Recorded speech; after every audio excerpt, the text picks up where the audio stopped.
Hello everyone, welcome back to another tasting series video here at Casa Larga. I'm Corey, the sales manager, and today we're going to be doing our Rochester Reds kit, which is a really great selection of reds that are made right here locally in Rochester.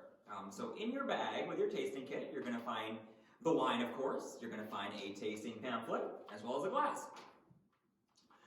We recommend that when you go to taste, you pour these samples into the glass, whether it's the one that we gave you or the one that you, your favorite one at home. It's going to make it a little bit easier as we go through the tasting steps and, of course, when you go to taste. Inside the tasting booklet that you have, of course, it's going to have the front, going to say Rochester Reds on it. Once you open it up, it's going to have the 5 S's of wine tasting that we're going to chat about here in a second, and then the 5 wines that we are going to talk about. As well as some information about them. On the back of that there, what you're going to notice is it's going to have just a little blurb about Meritage. I'm going to go through it a little bit about what that is, but that gives you a little bit more information about what a Meritage is and what qualifies as a Meritage. So with tastings, there are what is known as the 5 S's, and this is a way that, like professional wine tastings are, that's going to help you get kind of the full effect of the wine that you are, so you get the best taste possible. We alter them a little bit here internally when we're doing tastings in the wine shop, as well as what we do at home. But I'm going to tell you kind of a little bit of both, and then you can figure out whichever way works the best for you. So the first S is going to be sight, or see. And this one, you are just looking at the wine. You want to see that wine in the glass. What color is it? What does it look like? Is it really translucent? Is it a little cloudy? Can you see through it? Can you not see through it? All things that you're looking for just to kind of gauge how that wine looks. The next step down, which is actually the part why you really want this in a glass, is swirl. And what you're going to do for this is you're really just going to swirl it around. I usually put it right down on the table because I have a really terrible luck spinning in my hand like this without spilling it. So put it on the table and just give it a few good swirls. Keep an eye on it because it is a lot easier than you think to swirl it right out of your wine glass. But you're just trying to coat the glass. And then you're looking. At this step, what you're looking for is the wine is going to pull down the glass. It's going to just naturally, some's going to be on it. It's going to roll down. You want to see how quickly it's rolling down. If you see a lot of, it's taking a really long time and you see a lot of them, a lot of what you know as legs, so kind of going down the glass there, your wine's going to have a lot more sugar in it. If it's going down quicker or not leaving as much, not as much to hold on, going to be a little lighter consistency, generally a little bit less sugar. What you're also doing is you're also aerating it for our next step, number 3, which is sniff or smell. And when you were swirling, you were getting a lot of air in there to mix in with the wine, and that aroma was filling up the open part of your glass. Really, really cool.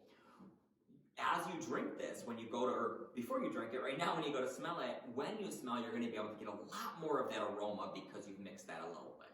So you want to take that glass, put it right up there, get your nose in, give it a nice sniff. Be careful not to sniff any of the wine actually up into your nose, but you're looking at the aroma in it, the nose, the bouquet. And this can be really anything. It could be fruity, it could be floral, it could be oaky, it could be earthy, it could have not a ton of nose on it. You're looking for how much nose, is it really, really strong, have a really full nose, is the nose a little bit lighter. So much of what we eat and we drink and we taste, smell is such a huge part of that. So this is helping you get that first aspect of the taste. Next one, and you can do this all at the same time too. So now you're tipping your glass, like now you're going to sniff, and now you're going to sip a little bit. And you want to keep that in your mouth for a little bit. Swirl it around. Kind of coat your tongue. Get that full taste in there. If you're risky and you want to try it, you can also try to breathe in a little bit. And I will say this, take caution. You don't want to take a big gulp because, of course, you have something in your mouth and you don't want to breathe in the wine that's in your mouth. But by adding a little bit of extra air in your mouth, you're kind of aerating in there. And when you actually sip it and you drink it, some of that aroma is actually going to go up into your nasal cavity, and that's going to help you give a little bit of that enhanced smell. So once you get that, you swirl it around, you taste it, you're going to, at the end, you're going to get a really, really nice sip of it. Or excuse me, not sip of it, you're either going to spit it back out or you're going to swallow. We, of course, like to sip it down here while we're in here. And savor it. But if you're doing a competition, so say you're tasting like 50, 60, 70 wines in a day. You obviously can't drink all of them and then be able to taste some more later. So the spitting is going to help that. And also when you tend to drink, the flavors can linger a little bit longer than when you spit. So if you're going immediately to another wine, the previous wine you had could affect you a little bit in there. So with this, with the spitting back out, it helps you clean out your mouth for the next one. But of course, I don't like to wait, so I like to just drink down and finish it right by there. So no matter which way you do it, it's a good way to go. Whichever works best for you is the way the tasting should be. Whatever makes you happy is how it should be. So moving on to the actual wines now. So these are all red wines, all going to be on the dry side, and all grown right here locally in the Finger Lakes and made here in Rochester. First one up is our Syrah. And Syrah, if you're familiar with Shiraz, what's commonly known in the Southern Hemisphere, a lot of times Northern Hemisphere, you'll see Syrah. Southern Hemisphere, you'll see Shiraz. Not always, sometimes people do a little bit of weird nomenclature there, so it might not be that always, but generally that's a really good way to do. So if you see a South African Shiraz, a New Zealand Shiraz, same grape that's going into it here, just made a little bit different and grown obviously elsewhere.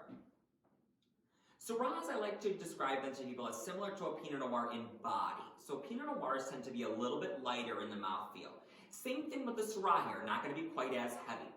So you get that light. What I really, really like about this is that allows some of the smokiness and the oak to really, really come through. So you get those bright red berry tones right on the beginning, soft, nice berry, blackberry even in there. As you drink it down though, it's light and it finishes with some fantastic black pepper tones. If you are someone that likes a spicy wine, the Syrah is perfect for you.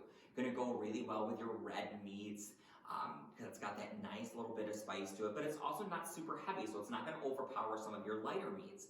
Like turkey, for example. It's a really good Thanksgiving wine because it's not going to be too heavy that it's going to overpower your turkey, but you could still do a really nice, rich oaked red wine in places that might be a little bit too heavy for that. I really like it because it is lighter. I'm not a huge fan of a super, super heavy red. I like one a little bit lighter. So the Syrah is really right in my range that I like to drink. Great red berry tones with that nice little bit of pepper on the end and a little bit lighter body. Fantastic. The second one that we are going into is going to be our Meritage. And as I was saying earlier, Meritage is a type of wine, of course, but it actually is one of those ones that is actually an organization. There are requirements for it to be a Meritage, and you also have to pay to call it a Meritage.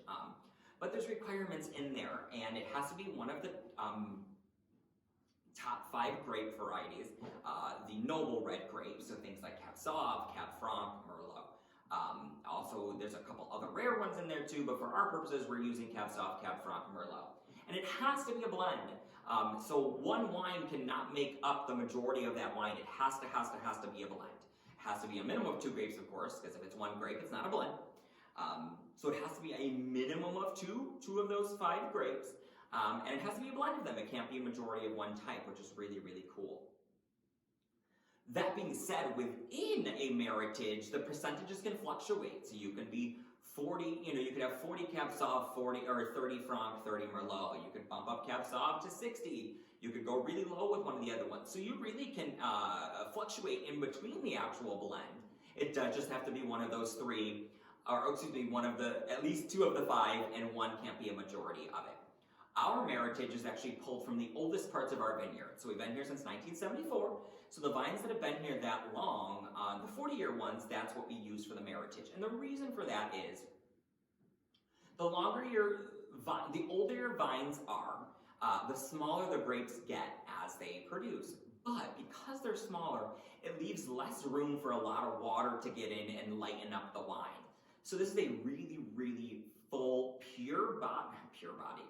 a full-bodied red wine that low yield, of course. You don't get a ton of these grapes because a lot of times the water content is what helps you extend the yield. So less yield, but a stronger kind of, I don't want to say pure, that's the bad term for it, but a fuller body without water in there going to give you a lot less dilution. The flavors are going to be a lot stronger, a lot forward for you, which is really, really great.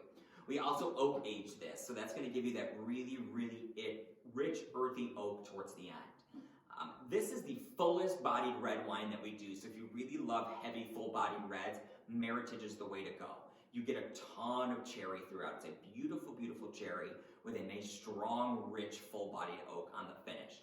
This is your campfire wine, your fireplace wine, full glass of it, sit there and enjoy. It keeps you warm, that type of wine. If you are familiar with that, that's where the Meritage goes. Nice, full-bodied, rich, rich cherry notes with a great, great oak finish on it. Moving into our third, that is our Lemberger, and this is one of the few ones that we actually don't grow here on the property.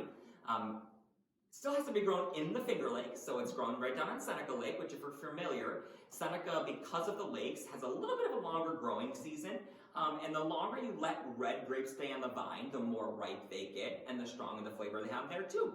But the reason why we like the Lemberger and that it's grown a little bit differently is because you can see the only thing different about the Lemberger from our other reds is that we don't physically grow it.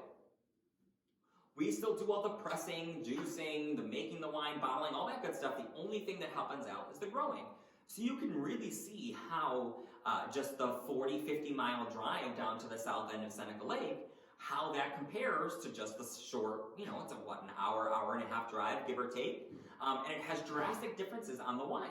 So it's a really cool way to see how some of those southern Finger Lakes, how they differ from us up here in the northern ones. The Lemberger is another one that's going to be a touch on the light side, not quite as light as our Syrah, but a little bit lighter body. Like a lot of the reds, you get some really nice berry tones in there. Sometimes you get even a little rich. You're going to get like red currant in there if you're familiar with it. So some of those really nice, deeper, black, even red blackberries. But it has a little bit lighter. And it has a really smoky quality to it that I appreciate. You don't see that a lot in the Finger Lakes, at least that I've kind of seen. So I really like the smokiness of the Lemberger. It gives you a really cool, complex finish, which I really like with a lot of smoked meats. Families really into smoking meats. Whatever you're throwing in the smoker there, whether it's chicken or ham, the smokiness of the Lemberger really enhances that. And it's a really nice wine that goes with there. And it's still a little bit lighter too, so it's not too overpowering for some of those things like chicken and pork that you might smoke. Where normally you'd think that with a red wine you want to go red meat. With some of those white meats or lighter meats, because it's a little bit lighter, it pairs really, really nicely with it. But you'll notice that really nice smoky hint to it right on the finish. Our fourth wine is our Cab Merlot. And this is actually our most popular wine that we sell. Period. Red or white. Top seller. It is a 65% Cab Sauv, 25 Franc, 15 Merlot blend. And the big difference people say is that's really similar to your Meritage. What's the big difference? We don't use quite as old of vines in here. And what that does compared to the Meritage, the Cab Merlot. The Cab Merlot is a little bit lighter. It's not quite as heavy, so it's more of a kind of an even-keeled red wine. Where the Meritage is really, really heavy, really hearty. This just comes back off that a little bit. You get a lot of, I get a lot in there, cherry and blackberry. You might not, but I get a lot of cherry in there as well. And this one has a really nice, smooth finish, not a ton of spice to it. So it has a really, really nice, soft finish. So again, really similar to the Meritage, but it's a fun comparison because the grapes that go into them, I would say, give or take about 20 to 25 years in age difference in terms of the age of the vine, not the grapes themselves. So you can see how, vines that are maybe 15, 20 years older give you a really nice hearty red, where that was just a little bit lighter, kind of a little more of your everyday red, where your Meritage is your really nice campfire night or your red meat steak night. The Cab Merlot is a little more even-keeled for that, which I really like. Final wine on this, really, really unique. It is the very first wine that Castellar ever produced. So back when we opened in 1974, we planted a lot of different red grapes in the vineyard just to kind of see what would take. To make yield, they took all those red grapes together. Andy Coloratolo, our founding owner, took all those grapes together and made what was then just our house red or our estate red. Today it is known as Tremonto, and Tremonto means sunset in Italian. And this is a blend of Cab Sauv, Cab Franc, Merlot, Pinot Noir, and de Chaunac. So it's got some really cool complexity to it, but with all that going on, it drinks a lot like a Chianti. So you're going to get some like fresh red berry. So if you just went out and you picked some raspberry off there, you picked a cherry right off the tree, that almost not even quite ripe yet, that really bright red berry. Fantastic start to the Tremonto with that. As it drinks down, you get a really, really smooth finish. It is oak, but not like some of the other ones. So a soft oak and a really, really great green pepper finish. It has that really earthy green vegetable tone to it, which I think is awesome. It has a lot of complexity for a blended red, and it drinks just like that Chianti with those great Italian red berries, finishing with that really nice bit of spice to it. I love it. It is fantastic with any and everything Italian, especially your red-based sauces, so tomato-based sauces really well with. But especially if you're doing a nice chicken parm, you're doing anything with meat too, want to throw a little bit of spiciness in there, Tremonto is the way to go. The one thing I will mention that I like about the Tremonto is it's a 0.6 residual. So while that's not much more than a 3 or a 2 like the other ones, it is a little bit more than your typical red. So it's a little bit softer, a little bit smoother, and I think it pairs really well with everything because it has that versatility to it. Fantastic wine, highly recommend you try it, especially if you're doing pizza or pasta. It is the way to go. And we have been making it since 1974, so it is a taste of where we came from and where we started, which is really cool to have still 45 plus years later. We're really grateful that our winemaker Matt has been able to continue the tradition, and it's a really fantastic red wine. Highly recommend that you try it. It gives you a great idea of the Italian winery that Casa Larga started as, which is great. So as you go through the reds, enjoy them. If you're interested in picking up any of these wines or you have any questions on them, you can find us both online at www.casalarga.com or via phone at 585-223-4210. You can call us if you're looking to purchase any wine. We do curbside pickup. We do local delivery here in Monroe County, and we also do shipping. So no matter what you're comfortable with, however you need your wine, we can be sure to get it to your door for you. So please reach out with any questions or any requests to purchase. We're glad to help you out with that. Other than that, thank you so much for joining us for another tasting kit. We hope you enjoyed it, and we can't wait to see you back here in the winery soon. Have a great rest of your day.